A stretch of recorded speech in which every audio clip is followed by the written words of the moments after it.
કેમ છો? મજામાં ને બધા? વાણિજ્ય વ્યવસ્થાની અંદર 12 કોમર્સમાં આપણે 7 ચેપ્ટર પૂર્ણ કર્યા. આજથી આપણે 8મું ચેપ્ટર શરૂ કરી રહ્યા છીએ, નાણાકીય સંચાલન, જેને આપણે ફાઇનાન્શિયલ મેનેજમેન્ટ તરીકે ઓળખીએ છીએ. એટલે નાણાકીય સંચાલનને ઇંગ્લિશમાં આપણે ફાઇનાન્શિયલ મેનેજમેન્ટ કહીએ છીએ. આ ચેપ્ટરની અંદર આપણે પ્રસ્તાવના જે દરેકમાં હોય છે તેમજ, બરાબર, એનું એક સામાન્ય ઇન્ટ્રોડક્શન લઈશું. પછી નાણાકીય સંચાલન કોને કહેવાય, એનો અર્થ, એની વ્યાખ્યાઓ, એના લક્ષણો, પછી નાણાકીય સંચાલન શા માટે કરવામાં આવે છે, એના હેતુઓ. એમાં પાછા 2 પ્રકાર છે, નફાનો હેતુ અને સંપત્તિનો, એટલે કે નફાના મહત્તમીકરણનો હેતુ અને સંપત્તિના મહત્તમીકરણનો હેતુ. ત્યાર પછી નાણાકીય સંચાલનનું મહત્વ, શા માટે નાણાકીય સંચાલન આપણા માટે ઉપયોગી છે, એનું શું મહત્વ રહેલું છે. નાણાકીય નિર્ણયો, એમાં નાણાકીય નિર્ણયોની અંદર એક રોકાણ સંબંધિત નિર્ણયો, બીજા ધિરાણ સંબંધિત નિર્ણયો, ત્રીજા છે ડિવિડન્ડ સંબંધિત નિર્ણયો. ત્રણેય પક્ષકારોને અલગ અલગ રીતે નિર્ણય લેવા માટે નાણાકીય સંચાલન ઉપયોગી સાબિત થાય છે. મૂડી માળખું જોઈએ તો મૂડી માળખાનો ખ્યાલ, એની વ્યાખ્યા, આદર્શ મૂડી માળખું કોને કહેવાય, એના લક્ષણો, મૂડી માળખાના પ્રકારો, કેવી રીતે ક્યાંથી તમે મૂડી પ્રાપ્ત કરી શકો છો, એને અસર કરતા પરિબળો, એમાંય પાછા આંતરિક અને બાહ્ય પરિબળો. કાર્યશીલ મૂડી, કાર્યશીલ મૂડીની વ્યાખ્યા, એનો અર્થ, એના લક્ષણો. પછી કુલ કાર્યશીલ મૂડી અને ચોખ્ખી કાર્યશીલ મૂડી, એ બે વચ્ચેનો તફાવત. કાર્યશીલ મૂડીને અસર કરતા પરિબળો, કાયમી મૂડી, એના લક્ષણો અને તેની જરૂરિયાતને અસર કરતા પરિબળો. પછી કાયમી મૂડી અને કાર્યશીલ મૂડી વચ્ચેનો તફાવત. આટલી બાબતો આપણે આની અંદર શીખવાની છે. આમ જોવા જઈએ તો પોઈન્ટ્સ તો ઘણા બધા છે, પણ ચેપ્ટર કંઈ એટલું બધું લાંબુ નથી. સામાન્ય ખ્યાલ તમારા માટે જેટલો જરૂરી છે એટલો તમારા અભ્યાસક્રમમાં સમાવિષ્ટ કરવામાં આવેલો છે, અને એ પ્રમાણે જ આપણે એનો અભ્યાસ કરીશું. વધારે ડીપલી આપણે જવાની પણ જરૂર નથી. પરીક્ષાલક્ષી તૈયારીને લક્ષ્યમાં રાખીને આપણે ફાઇનાન્શિયલ મેનેજમેન્ટ વિશેનો અભ્યાસ કરીશું. તો એમાં લઈએ સૌ પ્રથમ તેની પ્રસ્તાવના, એટલે કે ઇન્ટ્રોડક્શન. તો સાવ સામાન્ય અને સરળ અર્થમાં સમજવું હોય તો નાણાંનું સંચાલન કરવું એને ફાઇનાન્શિયલ મેનેજમેન્ટ કહેવામાં આવે છે. એટલે કે નાણાકીય સંચાલન. આપણી પાસે હવે જો સાવ સામાન્ય માણસ હોય ને, જે ભલે કોઈ મોટો એકમ ન ચલાવતો હોય, વહીવટ ન કરતો હોય એકમનો, છતાં પણ દરેક વ્યક્તિ જે આવક મેળવે છે અથવા જેના હાથમાં આવકનો હિસ્સો છે, નાણું છે, તો તેને ક્યાં, કેવી રીતે, કેટલા પ્રમાણમાં વાપરવું, કેટલી બચત કરવી, કેટલું રોકાણ કરવું, એ કેવી રીતે એનો ઉપયોગ કરવો કે વધીને પાછું આવે, એના પર વળતર પ્રાપ્ત થાય, આ બધી બાબતો વિચારીને નાણાંનો ઉપયોગ કરે તો એ કહેવાય નાણાકીય સંચાલન. આપણે આ સામાન્ય વ્યક્તિની વાત કરીએ. એવી રીતે એકમની અંદર જે લોકો કામ કરી રહ્યા છે એ એમની કાર્યપ્રવૃત્તિને લીધે થઈને સતત અને સતત પ્રવૃત્તિ તો ચાલુ જ રહેતી હોય છે. એના દ્વારા એકમને આવક પ્રાપ્ત થાય છે. આવક એટલે વાણિજ્યની ભાષામાં નાણું. આ નાણું ક્યાં અને કેવી રીતે વાપરવું, કારણ કે એવું તો હોતું જ નથી કે સીધી આવક જ પ્રાપ્ત થાય. ખર્ચો પણ થતો જ હોય છે. તો ખર્ચાઓ કેટલા છે, આવક કેટલી છે, એમાંથી કેવી રીતે એનું મેનેજમેન્ટ કરવું કે આવક કરતાં ખર્ચનું પ્રમાણ નીચું રહે, તો જ તમને લાભ થાય. જો આવક કરતાં ખર્ચનું પ્રમાણ વધી જાય તો ખોટ છે. તો નાણું તમારા હાથમાં ન આવે, ઉલટાનું બીજી વ્યવસ્થા કરીને તમારે નાણાંની ચૂકવણી કરવી પડે. તો એ આદર્શ નાણાકીય સંચાલન ન કહેવાય. અને એટલા માટે એવું ન બને, એટલા માટે આ ફાઇનાન્શિયલ મેનેજમેન્ટ એનો અભ્યાસ કરવામાં આવે છે, એ વસ્તુ શીખવવામાં આવે છે કે જેથી કરીને તમારી પાસે જે પ્રાપ્ય નાણું છે એનો તમે એવી રીતે ઉપયોગ કરો કે ભવિષ્યમાં તમે તેની જે કંઈ પણ નાણાકીય જરૂરિયાતો છે તેને પહોંચી વળી શકો, એની પૂર્તતા કરી શકો, અને તેમ છતાં પણ આવકનો કેટલોક હિસ્સો પણ પ્રાપ્ત કરી શકો, ધંધાનો વિસ્તાર કરી શકો, એકમને મોટું સ્વરૂપ આપી શકાય, નવા એકમની અંદર જ નવા ડિપાર્ટમેન્ટ શરૂ કરી શકાય, નવા ધંધાઓમાં ઝંપલાવી શકાય, નવા વિસ્તારોમાં ધંધાનો ફેલાવો કરી શકાય. પણ એ બધાને માટે નાણાંની જરૂરિયાત રહેતી હોય છે. એટલે સાવ સરળ વ્યક્તિને, સાવ સામાન્ય વ્યક્તિને પણ સરળતાથી સમજી શકાય તેવી બાબત છે ફાઇનાન્શિયલ મેનેજમેન્ટ. આમ ફાઇનાન્શિયલ મેનેજમેન્ટ એટલે બહુ રીચ વર્ડ્સ લાગે, થોડોક હાઈ લેવલનો પણ લાગે, પણ બધી જ વ્યક્તિઓ આ કામ કરે છે. મેં તમને પહેલાં પણ કીધું છે કે આપણે કોમર્સના સ્ટુડન્ટ છીએ અને કોમર્સની અંદર જે કાંઈ પણ બાબતો આપણે શીખીએ અને સમજીએ છીએ બધી આપણી આજુબાજુ જ વણાયેલી હોય છે અને એ પ્રમાણે આપણે એનો અભ્યાસ કરીએ છીએ.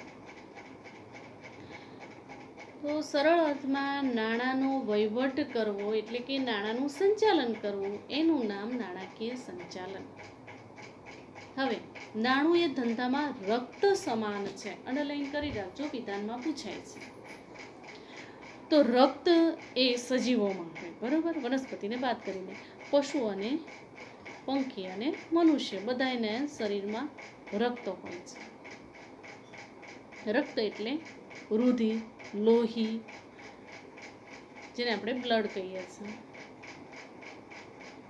તો રક્ત સમાન છે એટલે અહીંયા આપણે કલ્પના કરવાની કે આપણે તો માણસ છીએ ને, આપણા શરીરમાં પણ લોહી ફરી રહ્યું છે.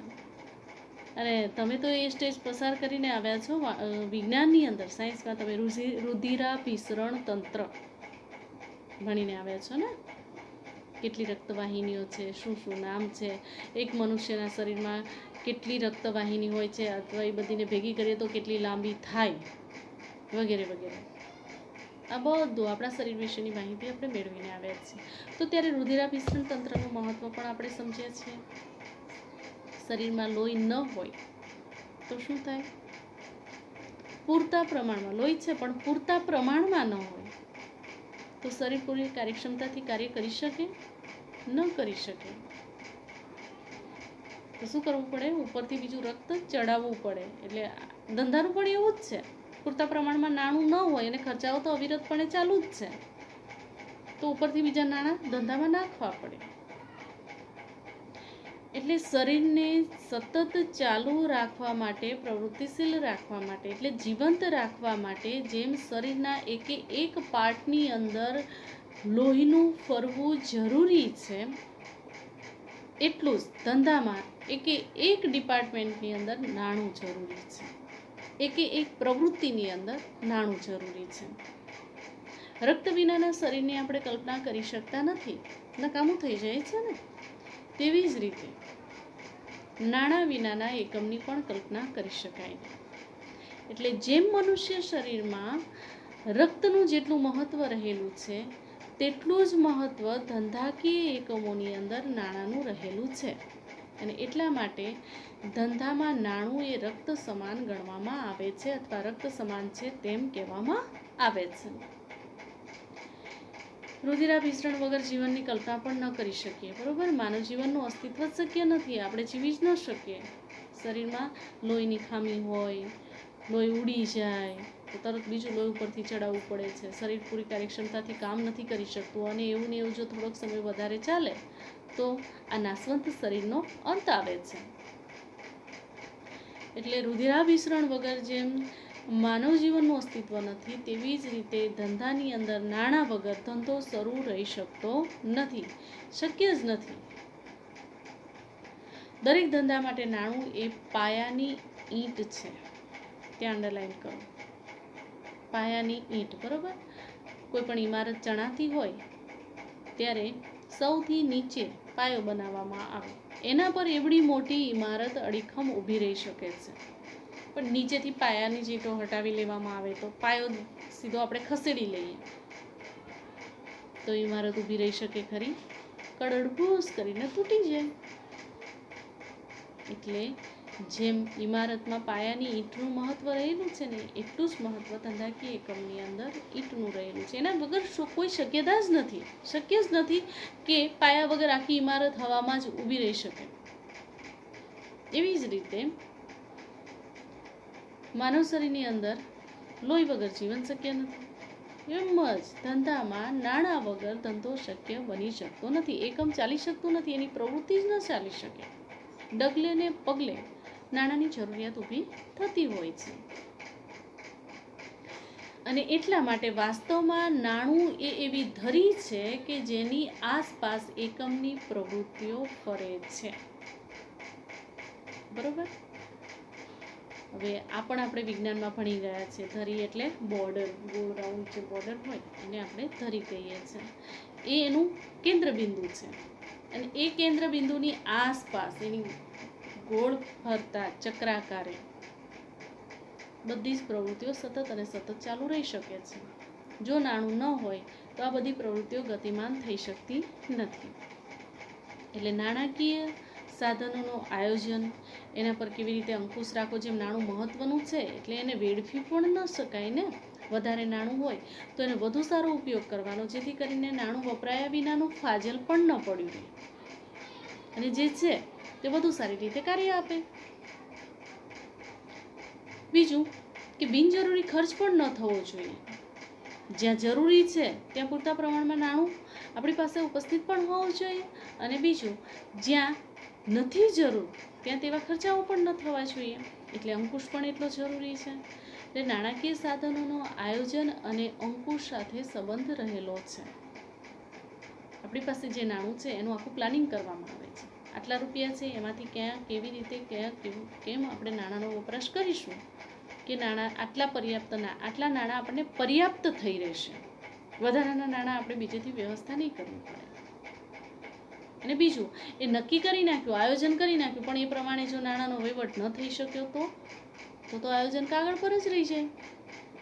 અને એટલા માટે એ જે કાંઈ પણ નાણું આપણી પાસે છે એ વ્યવસ્થિત રીતે ઉપયોગમાં લઈ શકાય એટલા માટે અંકુશ પણ જરૂરી છે.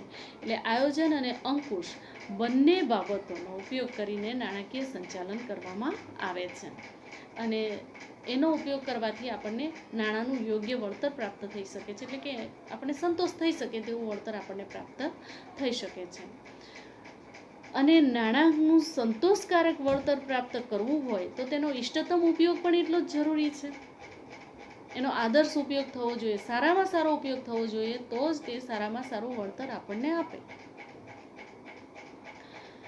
સમયના પસાર થવાની સાથે સાથે જેમ ટાઈમ પસાર થતો જાય છે તેમ નાણાકીય સંચાલનનું કાર્યક્ષેત્ર વિકાસ પામે છે વધુ ને વધુ પ્રમાણમાં. અને અત્યારે તો ફાઇનાન્શિયલ મેનેજમેન્ટના સ્પેશિયલ કોર્સિસ કરવામાં આવે છે, જેથી કરીને ખ્યાલ આવે કે નાણાંનું સંચાલન કેવી રીતે થઈ શકે. એટલે દિવસે દિવસે તેનું મહત્ત્વ વધી રહ્યું છે તેમ કહીએ તો ચાલે. જેમ જેમ ટેકનોલોજીનો વિકાસ થતો ગયો છે, સાયન્સનો વિકાસ થતો ગયો છે, તેમ તે વધુ ને વધુ વિકાસ પામતું ગયું છે. કારણ કે બધામાં નાણું તો અનિવાર્યપણે જોડાયેલું છે. નાણાં વિનાના એકમની આપણે કલ્પના પણ ન કરી શકીએ, કારણ કે એ શક્ય જ નથી, પ્રવૃત્તિ જ શરૂ ન થઈ શકે. અને એટલા માટે નાણું એ અનિવાર્ય બાબત છે. તો નાણાકીય સંચાલનનો ખ્યાલ અને એની વ્યાખ્યા વિશે જોઈએ તો concept and definition of financial management. વ્યવહારમાં નાણાં કાર્યનું સંચાલન કરવું એટલે નાણાકીય સંચાલન એમ આપણે કહીએ છીએ. ધંધાની બધી જ નાણાકીય પ્રવૃત્તિઓના પાસાનો સમાવેશ નાણાકીય સંચાલનની અંદર કરી દેવામાં આવે છે. જો નાણાકીય પ્રવૃત્તિઓ જ્યાં જ્યાં નાણાંનો ખર્ચ થતો હોય, નાણાંની આવક થતી હોય, એ બધા જ પ્રકારની પ્રવૃત્તિઓનો તેની અંદર સમાવેશ કરી દેવામાં આવે છે. બધા જ પાસા વિશે તેમાં વિચારવામાં આવે છે. નાણાકીય સંચાલન નાણાકીય બાબતોને લગતા નિર્ણયો લે છે અને તેનો અમલ કરે છે. માત્ર નિર્ણય લઈને બેસી રહેવાથી કંઈ વળતું નથી. બરાબર. જેમ આપણે નિર્ણય લઈ નાખીએ કે આજે તો બસ આ વિષયમાં બધું પૂરું જ કરી નાખવું છે, બધું મોડે કરી નાખવું છે. આ નિર્ણય લીધો ખરેખર આવકારવાદાયક છે ને બહુ સારામાં સારો, ઇષ્ટતમ કહી શકાય તેવો સર્વશ્રેષ્ઠ નિર્ણય છે.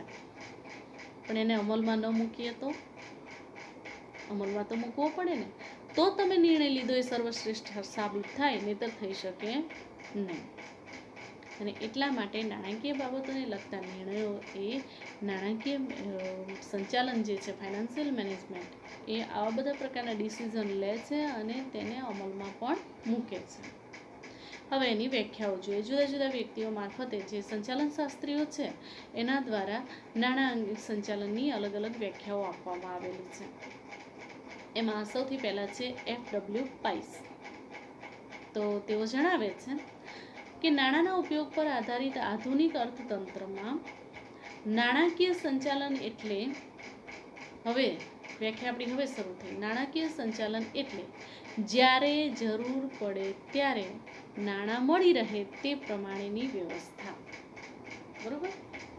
જ્યારે જરૂર પડે ત્યારે આપણે જોઈએ ત્યારે નાણાં આપણા હાથમાં આવવા જોઈએ. પૂરતા પ્રમાણમાં આપણે જેટલા ઈચ્છીએ છીએ, આપણને જેટલી જરૂરિયાત છે તેટલા પ્રમાણમાં નાણાં આપણને પ્રાપ્ત થવા જોઈએ. એવા પ્રકારની જે વ્યવસ્થા છે તેને નાણાકીય સંચાલન કહેવામાં આવે છે. આ FW પાઇસના શબ્દો છે, એમના દ્વારા આપેલી વ્યાખ્યા છે. બીજી વ્યાખ્યા રેમન્ડ જે ચેમ્બર્સે આપેલી છે. એમ જણાવે છે કે નાણાંના ઉપયોગ પર આધારિત આધુનિક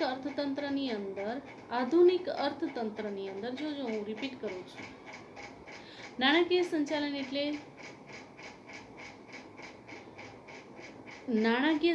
એટલે નાણાકીય બાબતો અંગેના નિર્ણયો લેવા, તેને અમલી બનાવવા અને જરૂરી પગલાં લઈને તેની આલોચના કરવી. બરોબર? અત્યાર સુધી નાણાકીય સંચાલનમાં આપણે શું જોયું? તેનો નિર્ણય લેવો અને અમલ કરવો. હવે સંચાલન શાસ્ત્રી છે એટલે એ થોડુંક એક સ્ટેપ આગળ વધીને વિચારે છે. તો એમ કહે છે કે તે અંગેના નિર્ણયો લેવા, તેનો અમલ પણ કરાવવાનો, અને અમલ કરાવવાની સાથે સાથે એના પર એ અમલ સરળ બનવો જોઈએ. એના માટેના એ સરળતાથી તેને અમલમાં લાવી શકાય તે માટેના પગલાં લેવાના અને તેની આલોચના કરવાની. આપણે જે પગલાં લઈએ ને એ યોગ્ય છે કે કેમ, કેટલે અંશે તેમાં ફેરફારની જરૂરિયાત છે, આ બધી બાબતોનો તેની અંદર સમાવેશ કરવામાં આવે છે.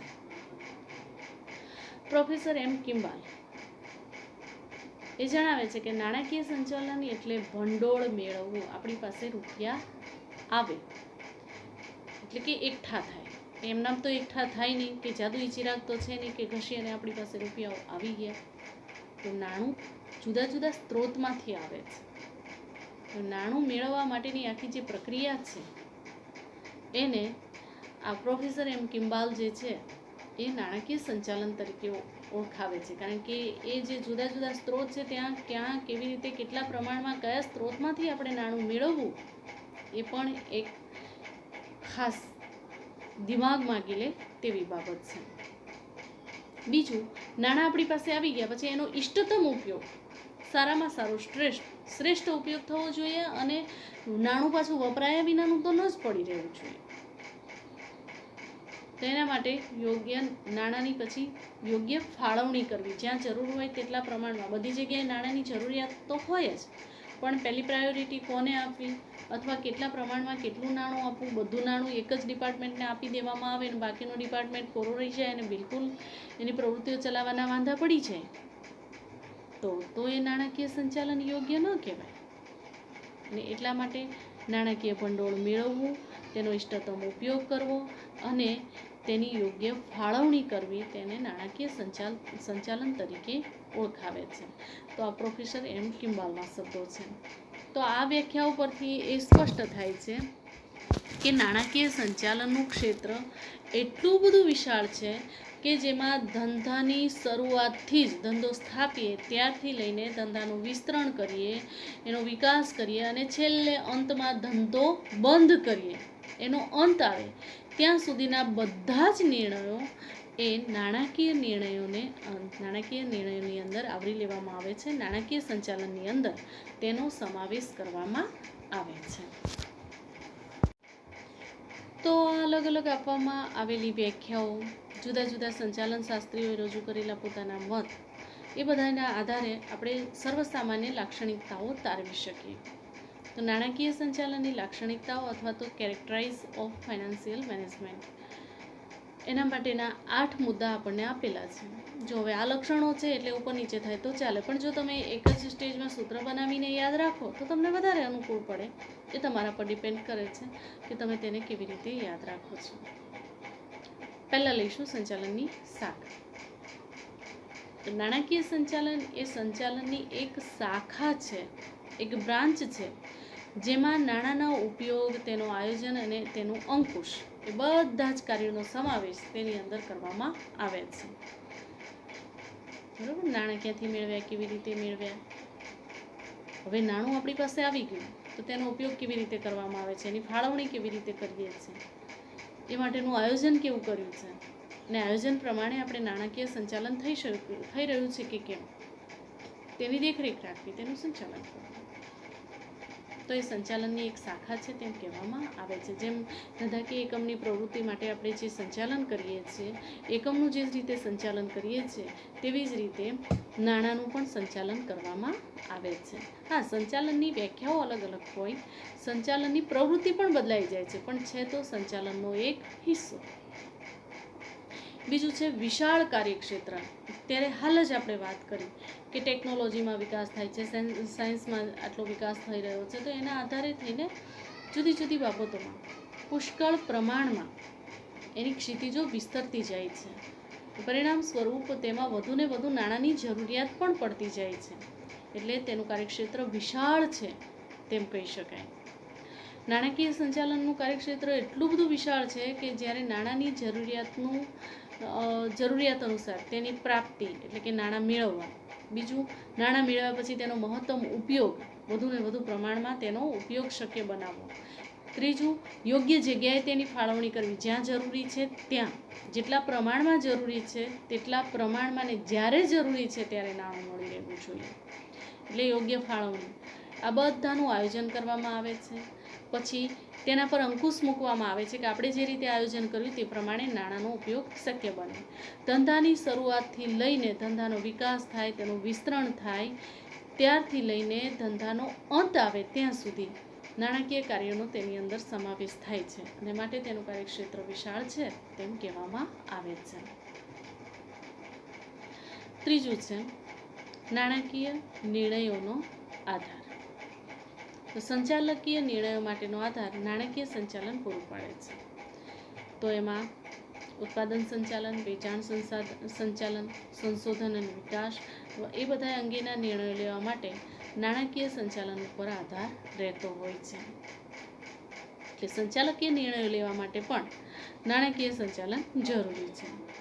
ચોથું છે નાણાકીય નિર્ણયો સાથે સંબંધ. દાખલા તરીકે આપણે નાણાંનું રોકાણ કરવા માંગીએ છીએ તો રોકાણ સંબંધિત નિર્ણયો, ક્યાં કઈ જગ્યાએ કેવી રીતે રોકાણ કરવું કે જેથી તે આપણને વધુને વધુ પ્રમાણમાં વળતર પ્રાપ્ત થાય ને આપણું નાણું પણ સેફ રહે, તો એ રોકાણ સંબંધિત છે. મૂડી માળખું. તો મૂડી માળખું કેટલાનું ને કેવું બનેલું હોય છે એની આપણે આગળ ચર્ચા કરીશું. ત્યારે તો પણ તમને હિન્ટ આપી દઈએ કે ઇક્વિટી શેર મૂડી, પ્રેફરન્સ શેર મૂડી, ડિબેન્ચર અને ઓછીની મૂડી, એમાં અલગ અલગ પ્રકારની મૂડી આપણે અલગ અલગ સ્ત્રોતમાંથી મેળવીએ છીએ. એટલે જુદા જુદા માળખા એમાંથી ક્રિએટ થાય છે. આગળ આપણે એની ડીપમાં ચર્ચા કરીશું.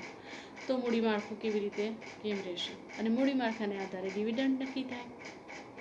તો તે અંગેના નિર્ણયો લેવા માટે પણ નાણાકીય સંચાલન એકબીજા સાથે સંબંધ ધરાવે છે. નિર્ણય પ્રક્રિયાની અંદર નાણાકીય સંચાલન એ આધુનિક ગાણિતિક પદ્ધતિનો ઉપયોગ કરે છે અત્યારે હાલના સંદર્ભમાં, અને એમાંય પાછું સંખ્યાત્મક અને ગુણાત્મક એ વસ્તુઓની આપણે વાત કરીએ છીએ. તો આધુનિક ગાણિતિક બાબતોનો તેની અંદર સમાવેશ કરવામાં આવે છે. એટલે નાણાકીય નિર્ણયો લેવા માટે તેનો ઉપયોગ થાય છે.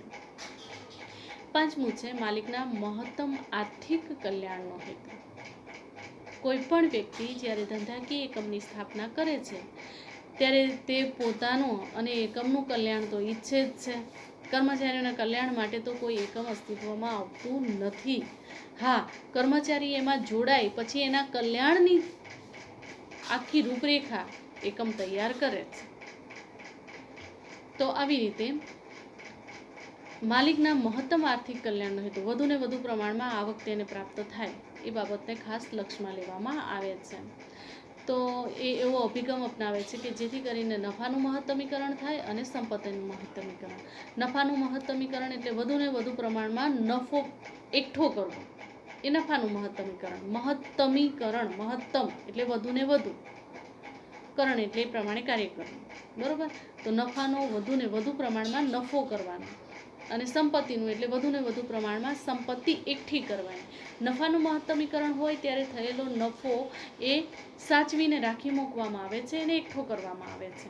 જ્યારે સંપત્તિનું મહત્તમીકરણ હોય ત્યારે એકમની પાસે જે નફો હોય છે એ નફો એ જુદી જુદી પ્રોપર્ટીમાં મિલકતોની અંદર રોકે છે અને વધુને વધુ સંપત્તિ પ્રાપ્ત કરે છે. એક એકમ હોય તેમાંથી 2 કરશે, 2માંથી 4 કરશે, 4માંથી 6 કરશે, એમ વધુને વધુ પ્રમાણમાં એકમો કરશે.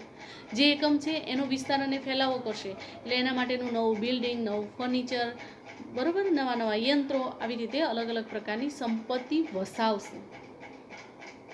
તો 2 પ્રકારે એનું આર્થિક કલ્યાણનો હેતુ સિદ્ધ કરી શકાય છે: નફાનું મહત્તમીકરણ અને સંપત્તિનું મહત્તમીકરણ.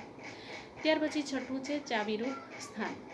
તો નાણાકીય સંચાલન એ સંચાલકીય પ્રવૃત્તિ છે અને ધંધાકીય એકમના વ્યવહારોના માળખામાં તે ચાવીરૂપ સ્થાન ધરાવે છે.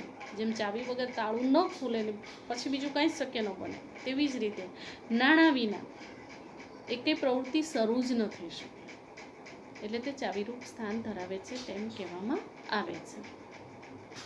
સાતમું છે સંચાલનના અન્ય વિસ્તારો સાથે સંબંધ. તો ધંધાની મોટા ભાગની પ્રવૃત્તિઓ જે છે, જેમ કે ઉત્પાદન, વેચાણ, માનવ સંસાધન, આવા બધા જે છે એ બધાનો નાણાં સાથે સંબંધ રહેલો છે. નાણાકીય સંચાલનમાં પૂરતા પ્રમાણમાં ભંડોળ હોય તો જ ઉત્પાદન કે વેચાણ કે એની પડતર એ બધામાં પરિવર્તન થતા રહે છે. ઉત્પાદનમાં વધારો ઘટાડો થઈ શકે છે. અર્થતંત્રની પરિસ્થિતિનો તેના પર બહુ મોટો પ્રભાવ પડતો હોય છે. વેચાણ નીતિમાં ફેરફાર કરવા પડે છે, કારણ કે મેક્સિમમ વેચાણ કરીને વધુને વધુ પ્રમાણમાં આવક મેળવવાનું એકમ ઈચ્છતું હોય છે. એની પડતર ઓછામાં ઓછી આવે તેવા પ્રયત્નો કરવામાં આવે છે અને ઓછી પડતરે પાછી ગુણવત્તા પણ જળવાઈ રહે એ પણ એટલું જ જરૂરી હોય છે. તો આવા બધા પરિવર્તનો રહેતા હોય છે. આ અર્થમાં નાણાકીય સંચાલન એ સંચાલનના જુદા જુદા વિભાગોની અંદર, જેવા કે ઉત્પાદન સંચાલન, બજાર સંચાલન, કર્મચારી સંચાલન, આ બધાની સાથે તે સંબંધ ધરાવે છે. તો સંચાલનના વિસ્તારો કેટલા? 4. એક નાણાકીય સંચાલન, બરોબર, અને પછી નીચેના બીજા 3 તે અંડરલાઈન કરી રાખજો: ઉત્પાદન સંચાલન, બજાર સંચાલન અને કર્મચારી સંચાલન. ચોથું કયું આવશે? નાણાકીય સંચાલન. આ કાર્ય વિસ્તારો છે, એને ખાસ યાદ રાખજો. ત્યાર પછી 8મું છે 2 ભાગમાં વિભાજન. તો નાણાકીય સંચાલનને 2 ભાગમાં વહેંચી શકાય છે. દાખલા તરીકે અહીં આપણે એક્ઝામ્પલ સાથે સમજાવ્યું છે કે કાયમી મૂડીનું સંચાલન અને કાર્યશીલ મૂડીનું સંચાલન. દરેક એકમની અંદર 2 પ્રકારની મૂડી રહેતી હોય છે. કાયમી મૂડી એટલે કે સ્થિર મિલકતોની અંદર રોકાયેલું નાણું, એટલે જમીન, મકાન, યંત્રો, ફર્નિચર, પ્લાન્ટ્સ, આ બધાની અંદર જે નાણું રોકાયેલું છે એ કાયમી મૂડી છે. ઇક્વિટી શેર મૂડી તો એ કાયમી મૂડી છે. કાર્યશીલ મૂડી કોને કહેવાય? દેવાદારો, રોકડ શિલ્લક, બેંક શિલ્લક, આ બધી બાબતો જે છે એ કાર્યશીલ મૂડી કહેવાય છે.